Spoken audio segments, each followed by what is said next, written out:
अस्सलामुअलैकुम दोस्तों। जी त आऊं तव्हांजो पंहिंजो मिठा ख़ान उर्फ़ मिठल मस्त अॼु तव्हांजे लाइ हिकु दिलचस्प कहाणी खणी आयो आहियां। कहाणी आहे हिकिड़ी बकराड़ जी। बकराड़ बकरियूं चारींदो हो। चारींदे चारींदे हुनजे पाड़े में हिकु ग़रीब हमरा रहंदो हो। उन हमरा जे घर में हिकु न्याणी जवान हुई, हिकिड़ी हुनजी घरवारी हुई।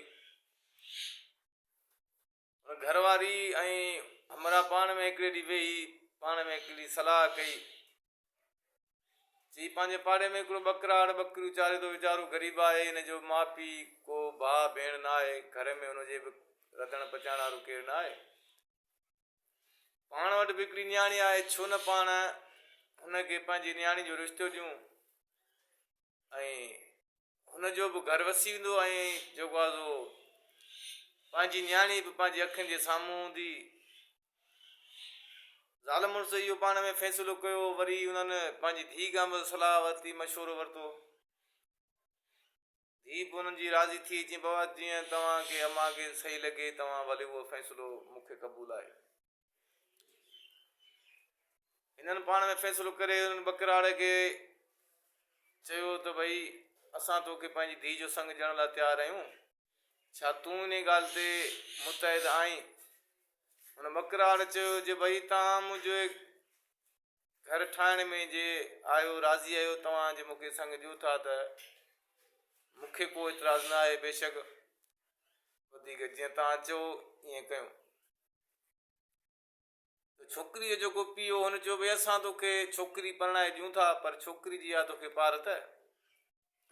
छोकिरी अञा जेको आहे सो उमिरि जी नंढी आहे ऐं असां तव्हांखे ॾियूं था इन जे लाइ जो भई तो रुॻो मानी टिकी वारो को आहे कोन, भला कपिड़ो लटो घर जो कमकार कयो वेठी हूंदी।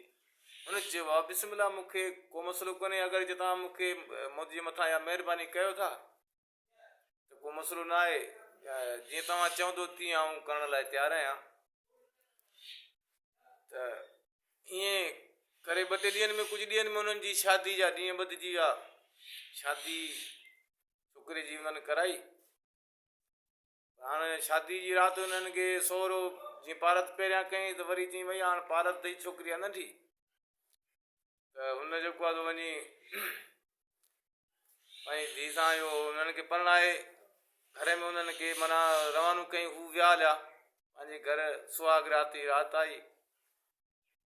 हमरा खे त वरी पंहिंजे सहुरे जूं ॻाल्हियूं यादि हुयूं त भई मूंखे सहुरे पारत कई आहे।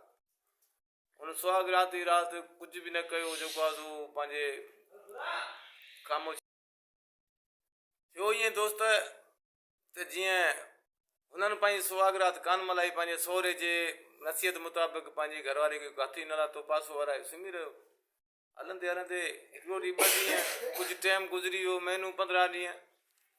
माई सोचियो ही कहिड़ो मुड़ुसु आहे जो को बणा मुंहिंजी शादी थी आहे, महीने जे लॻभॻि ॾींहं थियण वारा आहिनि, हीअ त मुंहिंजी सार संभाल ई कोन थो लहे। माई चयो हाणे कंहिंखे त अञा हिन जी न को माउ, न को भेण, न को भाउ, न पीउ। हाणे इहा ॻाल्हि आहे पंहिंजी माउ था कयां जिन मूंसां ज़ुल्म कयो आहे, अहिड़ो मुड़ुसु मूंखे ॾिनो अथनि, महीनो थियो आहे मुंहिंजी को माना सार संभाल कान लधी अथसि। हुन वञी पंहिंजी माउ सां ॻाल्हि कई। हुनजी माउ हुनखे चयो इहो ज़ुल्म तोसां पंहिंजे पीउ करायो आहे, असांखे इहा ख़बर कोन्हे त तोखे एतिरी ज़रूरत लॻी पई आहे। ऐं बहरहाल को मसइलो कोन्हे, जे शाम तुंहिंजो मुड़ुसु अचे, जेॾीमहिल बकरियुनि जो खीर बि ॾियण लाइ तोखां काशे थांव घुरे त तूं हुनखे थांव खणी ॾिजां, पर हुनखे थांव हथ में ॾेई रड़ियूं कजांइ, चए मूंखे कंडो लॻो आहे, पर जे कंडो लॻो आहे पर मूंखे हींअर जो हींअर कट। साईं हमरा शाम जो बकरियूं काए आयो त हुन घरवारी हुनखे खणी चोरी हथ में ॾिनी, हाणे तूं खीर ॾियो ते वाड़ हुई कंडनि जी ठहियल। माई रड़ियूं कयूं, चयो मूंखे कंडो लॻो आहे। मुड़ुसु चयो भला हाणे खीर ॾियो वेठा त पोइ ॾिसां थो, चई तूं हाणे खीर ॾियो तेसि ताईं सिज लही ईंदो, मुंहिंजो कंडो त पोइ रहिजी वेंदो, सुबुह ताणी मूंखे आज़ारु ॾेई छॾंदो। इन खां सुठो आहे तूं खीर बाद में ॾियो, पहिरियां मुंहिंजो कटो।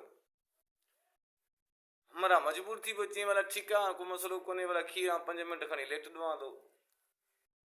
त छोकिरी त माउ जी पढ़ायल हुई अॻु में, हुन छा कयो, जीअं माण्हू टंग मथे करे ऐं हुनजे मथां टंग रखी गोॾे जे, पोइ हुन कंडो कढणु शुरू कयो।